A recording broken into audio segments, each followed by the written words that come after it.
কয়েকটা মেয়ে সহ সকল প্রবাসী ভাইদেরকে নিয়ে কিভাবে কটাক্ষ করছে, বাজে কথা বলেছে, হয়ে যায় তাদের কথাগুলো শুনে শোনা হয়ে গেলাম। আসুন তারপরও এক নজরে তাদের কথাগুলো শুনে আসি। এরা কেন প্রবাসী ছেলেদেরকে বিয়ে করতে চায় না? আমার মতে ভাইয়া নিজের দেশের ছেলেদের উপর বা নিজের দেশের মানুষের উপর অন্যরকম একটা টান থাকে। কেউ কাউকে সময় দিতে পারবে না, এটা তো আসলে কোনো বিয়ে হয়ে তাদের বিয়ে করারই দরকার নাই। সেক্সুয়াল ট্রান্সমিটেড ডিজিজ এটা বাংলাদেশের চেয়ে অন্যান্য দেশের বেশি হয়ে থাকে। তো ওনারা যেহেতু ওটার মাধ্যমে কি বলে যখন সেক্সুয়াল ইয়ে হয় তখন একজনের থেকে আরেকজনের এটা ইয়ে হয়। তো হ্যাঁ, এখন দেখা যাচ্ছে যে কি বলে যে সবাই এই বিষয়ে সচেতন। তো মেয়েরা এখন এই বিষয়টা জেনে গেছে যে ছেলেরা যেহেতু প্রবাসী ছেলেরা প্রায় এই সমস্ত হ্যাঁ, তো সেই ভয়ে তারা এটা থেকে বিয়ে করতে চায় না। ব্লাড গ্রুপ সেক্সুয়াল প্রবলেম একজনের কাছ থেকে ভাইরাস ছড়াই, এটাই বুঝতে চাচ্ছি যাকে বলা হয় এইচ ভাইরাস। এইচ ভাইরাস তো আমরা ছড়াই না, তোদের মতো নষ্টা মেয়ে ফাজে মেয়ে যারা তারাই গলিতে গলিতে খালে বিলে জঙ্গলে তোরাই ভাইরাস ছড়াস। ভাইরাস তো দূরের কথা, প্রবাসে সামান্য জন্ডিস হলো বাংলাদেশে পাঠিয়ে দেয়। মেয়েরা কেন প্রবাসী ছেলেদেরকে বিয়ে করতে চায় না? 50-60 হয়ে গেলেও তাদের বিয়ে হয় না, তো তাদের কি করণীয়টা কি বলে মনে করেন? তাদের কি আর করার, তাদের বিয়ে করারই দরকার নাই। আরেকটা কথা বলছিস কি আমাদেরকে বিয়ে করবি, আর আমরা বিয়ে করি কিনা তোদেরকে সেটা দেখ।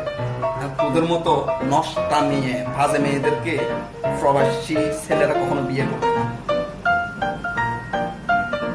তোদের মতো মেয়েদের জন্য কাদের প্রয়োজন জানিস? বদরুজ্জামানের মতো যারা সাফারি দিয়ে কোবাইতে পারে, তাদের প্রয়োজন। কখনো কখনো দেখেছিস প্রবাসীরা বাংলাদেশে গিয়ে কোন একটা মেয়েকে দর্শন করতে, চুরি করতে, ডাকাতি করতে, কোনো মেয়েকে উঠিয়ে নিয়ে বিয়ে করতে, যৌতুক নিয়ে বিয়ে করতে দেখেছিস? এগুলো তো তোদের পছন্দ হবে না। যারা গাঁজা খায়, চুরি করে, ডাকাতি করে, তাদের পছন্দ হবে, ওরা তোদেরকে পছন্দ করবে, আমরা নয়।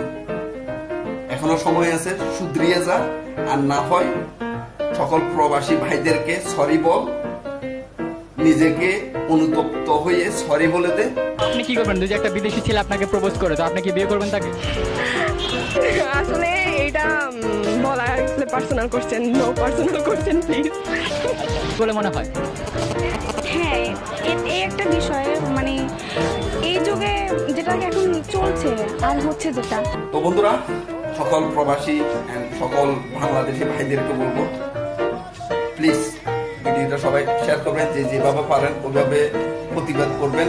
অতীতে দেখে আসছি আমরা মোশাররফ করিম আমাদেরকে কিভাবে ফোন নিয়ে বলছে, কিভাবে প্রবাসীদেরকে নিয়ে কটাক্ষ করছে।